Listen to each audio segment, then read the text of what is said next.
Hello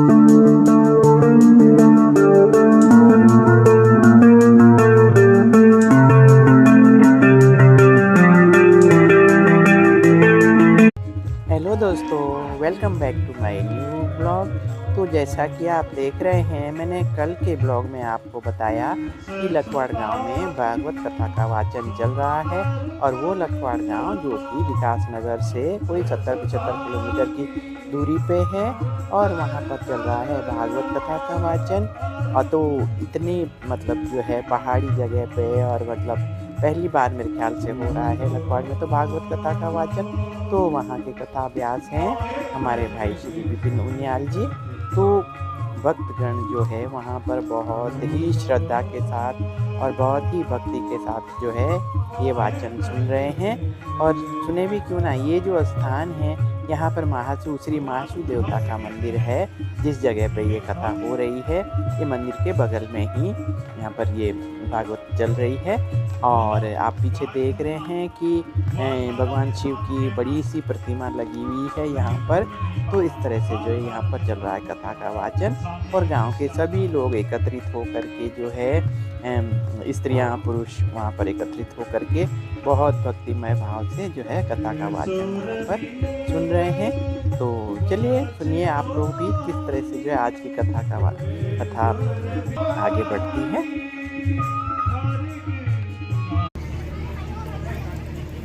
और श्रीमती बूढ़ी तोमर जी, धर्मपत्नी श्रीमान सुखपाल सिंह तोमर जी, ग्राम लोहारी, और पत्नी श्री प्रदीप चौहान जी, ग्राम लोहारी।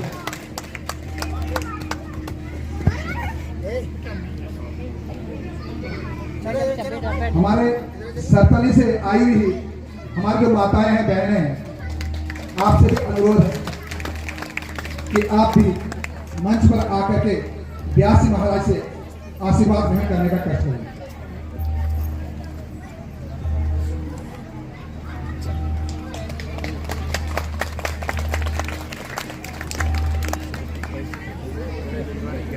श्रीमान आलम सिंह तोमर जी, थोड़ा आप हमारी माता बहनों के बारे में हमें जानकारी दें। श्रीमती पुष्पा चौहान जी, आप श्रीमती मीना तोमर जी,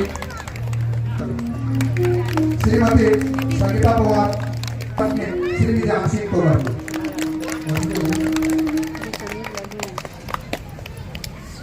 श्रीमती बिंद्रा पवार जी, धर्मपत्नी श्री रमेश सिंह पवार जी। अभी जो आप पुरुष लोग हैं, आप थोड़ा इंतजार करना पड़ेगा। हमारे जो कुलदीप नेगी ग्राम सत्र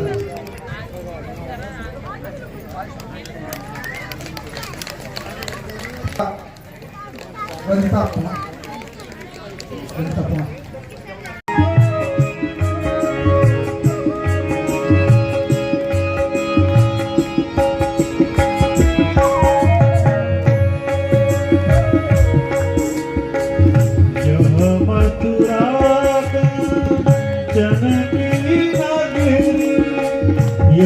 मथुरा जनकी नगरी मणि मुकुट जाहि मणि मुकुट जाहि दूधो मोहे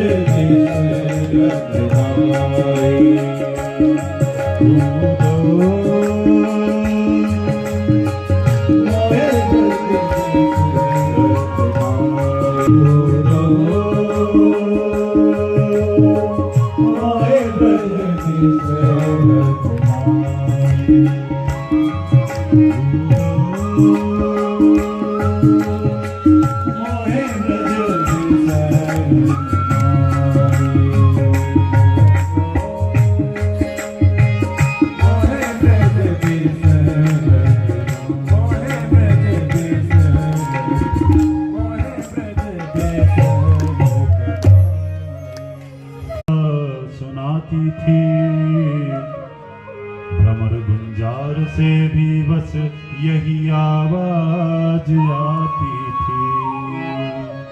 क्या क्या आवाज आती थी? है प्रेम जगत में सार और कुछ सार नहीं, है प्रेम जगत में सार और कुछ सार नहीं। बोल वृंदावन बिहारी लाल की।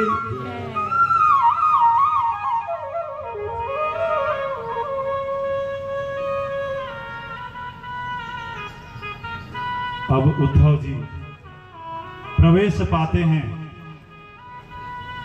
और जिस समय वो प्रवेश पाते हैं तो गोधूली बेला चल रही थी, सायंकाल। गायें अपने अपने घर को वापस लौट रही थी, तो गायों के उड़ने से आकाश में इतनी धूल उड़ी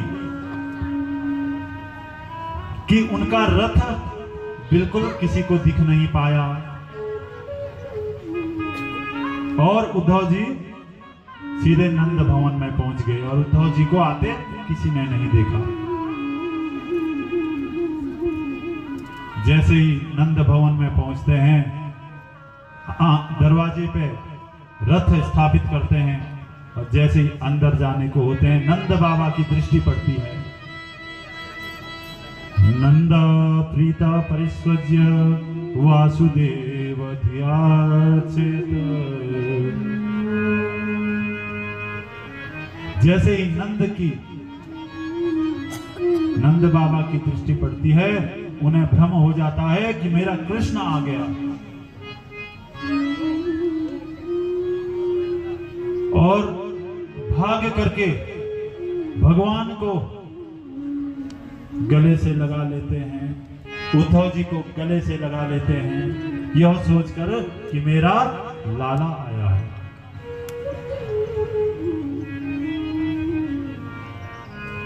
अब उद्धव जी कह रहे हैं, अपना परिचय देते हुए कहते हैं कि बाबा,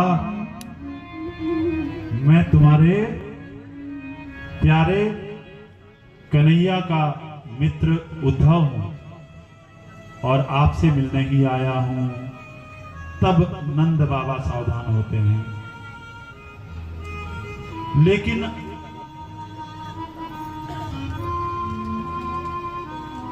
जब पुत्र कहीं परदेश होता है, तो अगर पुत्र का मित्र भी आ जाए, वो भी उतना ही प्यारा लगता है। नंद बाबा ने खूब वात्सल्य उद्धव जी पे उड़ेला। भोजितम परमानेन सविष्टम कशिपो सुखम। उद्धव को हाथ पकड़ करके अंदर ले गए नंद भवन में, और बिठा करके हाथ पैर धुलाए, स्नान आदि अलंकार आदि वस्त्र अलंकारों से सुसज्जित करके, भोजन आदि करवा करके नंद बाबा उद्धव के पास बैठते हैं और कहते हैं कि मेरा कृष्ण कैसा है। मथुरा में आनंद से तो है,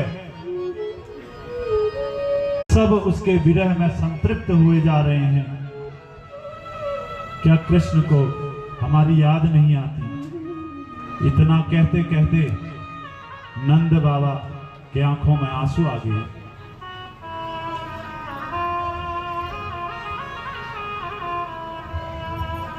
नंद बाबा का कंठ भर आ गया, कंठावरुद्ध हो गया और वाणी मौन हो गई।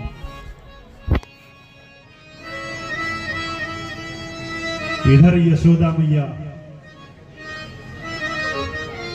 पास में बैठी है, अपने कृष्ण के बारे में सब कुछ सुन रही है,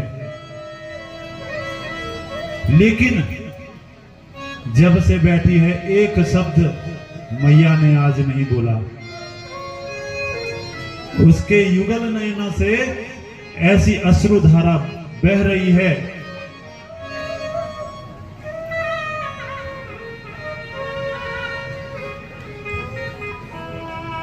और यह देख करके उद्धव जी भी बड़े भावुक हुए।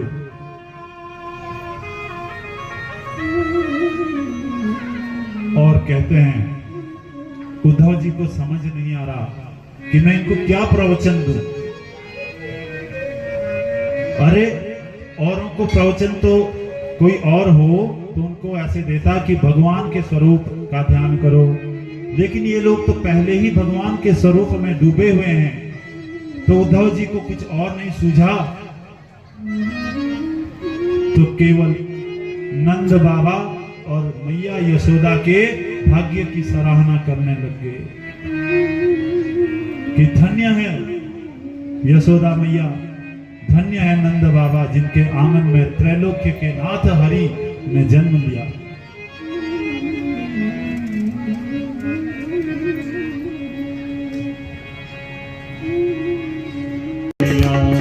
हरि दर्शन की प्यासी अखियां, हरि दर्शन की प्यासी, हरि दर्शन की प्यासी अखियां, हरि दर्शन की प्यासी। देखो चाहत कमल नयन को, देखो चाहत कमल नयन को, देखो चाहत कमल नयन को, देखो चाहत कमल नयन को। अखियां हरि दर्शन की प्यासी अखियां, हरि दर्शन की प्यासी अखियां।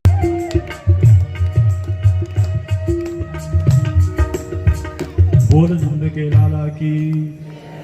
सारी रात उद्धव जी ने नंद बाबा के साथ चर्चा करते हुए काटते। जब उद्धव जी यमुना नदी में स्नान करने गए और जब यमुना में स्नान करके लौटे, जब तक रथ के पास पहुंचते हैं तो देखते हैं कि सारी गोपियां रथ के बाहर खड़ी होकर के देख रही है कि अरे ये तो हमारे गोविंद का रथ है। दूर से उद्धव जी को आते हुए देखते हैं तो कैसे उद्धव जी का भी वैसा ही सांवला सलोना रूप है और उनको प्रतीत होता है जैसे यह कौन हमारे सांवरे जैसे आ गया। और कहते हैं कोयम अच्युत वेशभूषण, कि अरे ये हमारे गोविंद के समान वेशभूषा वाला कौन आ गया।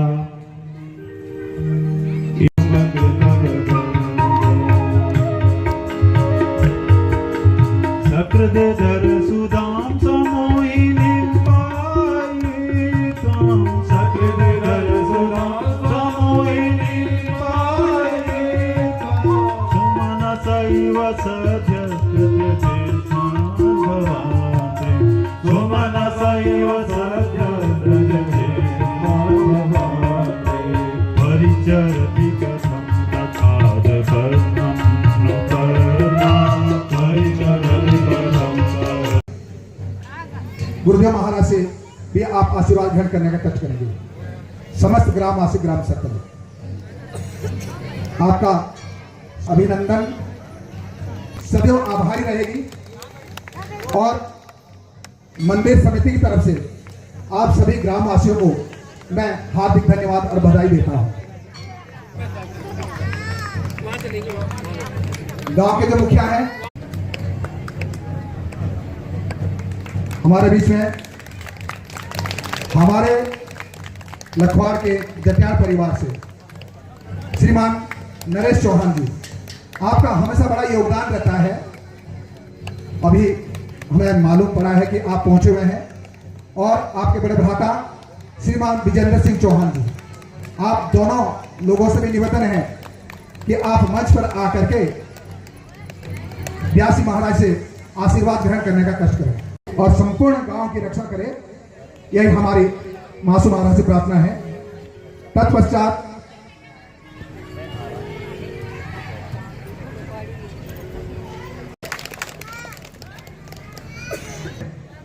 कि आपके स्वागत के लिए मुझे उन्होंने बोला है कि आप स्वागत करेंगे।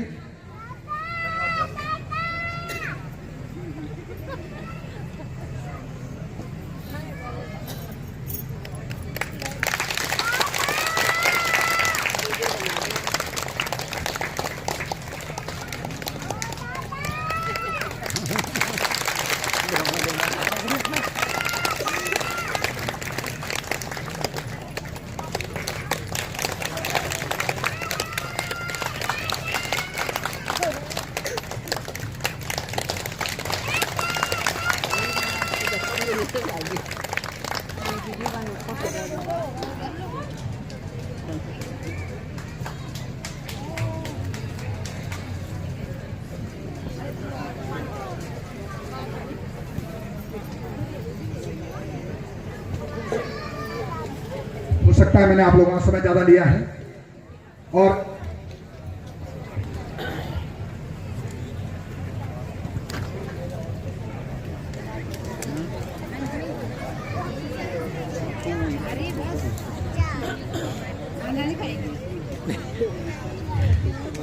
श्री राधे बोलो राधे राधे।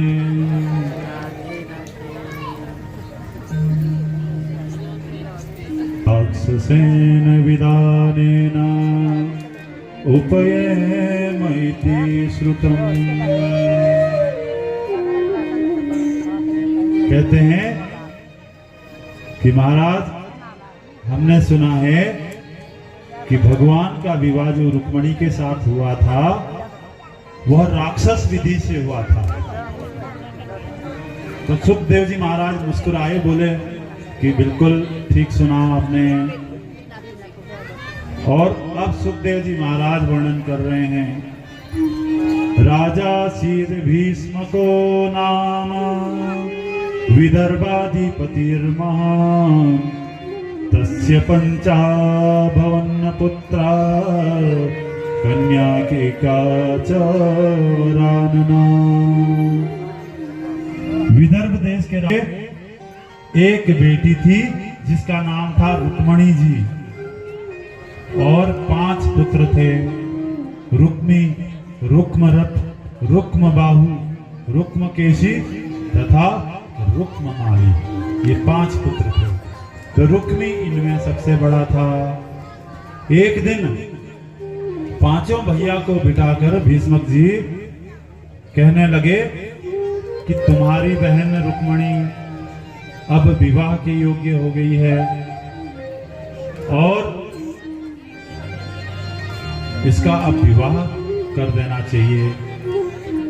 और भीष्मक जी कहते हैं कि मैंने नारद आदि ऋषियों से भगवान द्वारकाधीश के बारे में बहुत अच्छी उनके गुण सुने हैं, तो क्यों ना हम अपनी बिटिया रुक्मणी जी का विवाह श्री कृष्ण से कर दें, द्वारिकाधीश से कर दें।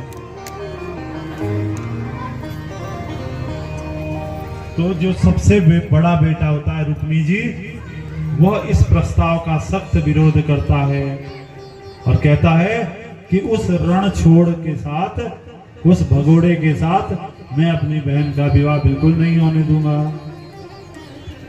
और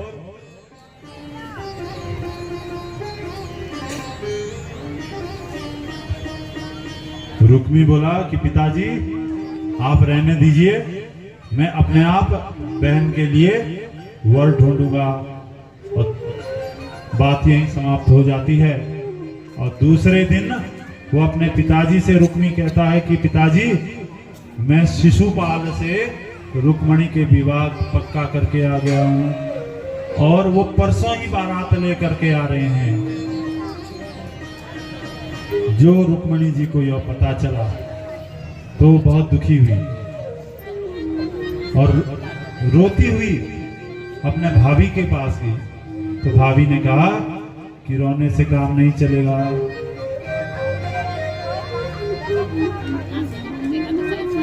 तो बोली कि क्या करूं? तो भाभी ने कहा कि पत्र लिखो, क्योंकि रुक्मणी जी भगवान श्री कृष्ण को पसंद करती थी। उनके मन में तो गोविंद समाये हुए थे। तो रुक्मणी जी ने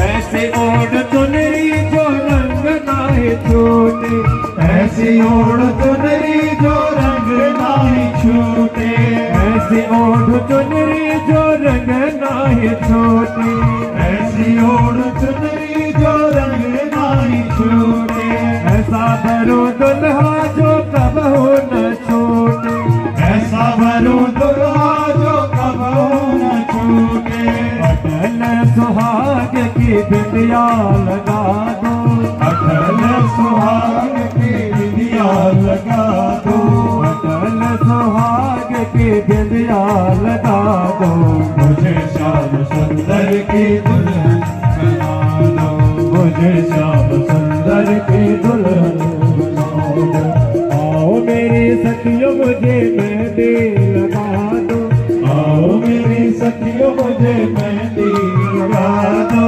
मेहंदी लगा दो मुझे सुंदर सजा दो, मेहंदी लगा दो मुझे सुंदर सजा दो, मुझे श्याम सुंदर की दुल्हन बना दो, मुझे श्याम सुंदर की दुल्हन बना दो। बोल द्वारकाधीश भगवान की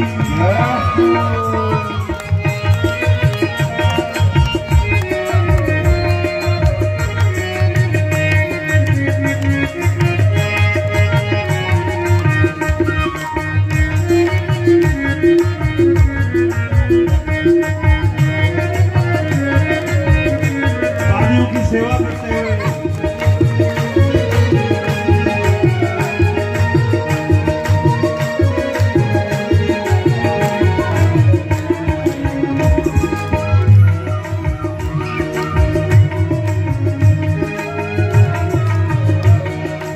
ऐसे पहली हो जाओगे, दुनिया से नाता तोड़ उनकी हो जाओगी, सदगुरु को बुला के फिर तो पढ़वा दो, सदगुरु को बुला के फिर तो पढ़ा दो, मुझे श्याम सुंदर के दुल्हन बना दो, मुझे सुंदर सजा दो, मुझे श्याम सुंदर की दुल्हन बना दो, मुझे श्याम सुंदर की दुल्हन बना दो, मुझे श्याम सुंदर की दुल्हन बना दो, सुंदर की दुल्हन बना दो, मुझे श्याम सुंदर की दुल्हन बना दो, मुझे श्याम सुंदर की दुल्हन बना दो।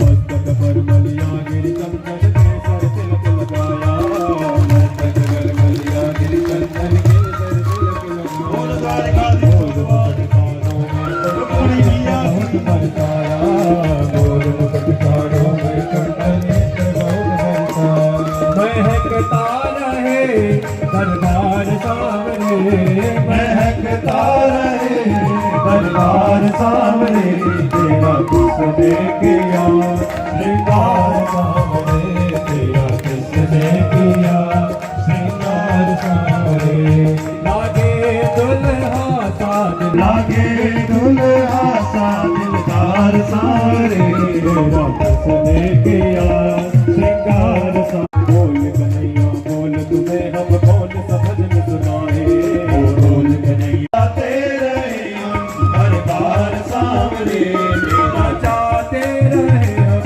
लागे दुल्हा सा दिलदार सामने, लागे दुल्हा सा दिलदार सामने, लागे दुल्हा सा दिलदार सामने।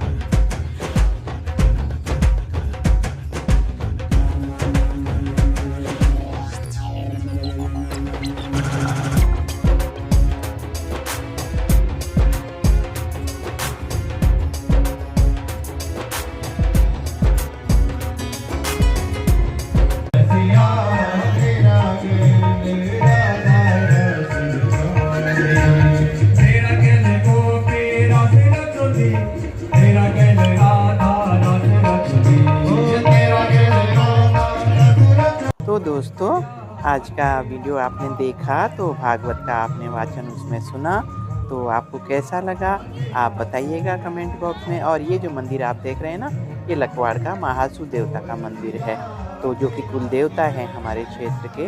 तो ये मंदिर वही है और बहुत सुंदर मंदिर है, दूर दूर से लोग यहाँ पर दर्शन के लिए आते हैं। और आप ये देखिए भागवत, क्योंकि आज की भागवत समाप्त हुई है, तो लोग जो है चहल पहल लोगों की आप देख रहे हैं। तो इस तरह से जो है आज का वाचन रहा और बहुत ही आनंद आया दोस्तों। तो इस तरह से जो है ऐसे प्रोग्राम होते रहने चाहिए हम सबके गाँवों में, क्योंकि हमारी जो संस्कृति है वो बनी रहनी चाहिए और जो है उसका इस तरह से जो है बखान होते रहना चाहिए हमारे एरियाज में सब जगह पे। तो ये देखिए महासू देवता मंदिर की सुंदरता आप देख रहे हैं, तो आनंद लीजिए मंदिर देखने का और भगवान महासू देवता सबके जीवन में खुशियों बरसात करे और मेरा गल गोपी राधे रचोली, मेरा गल राधा राधे रचोली।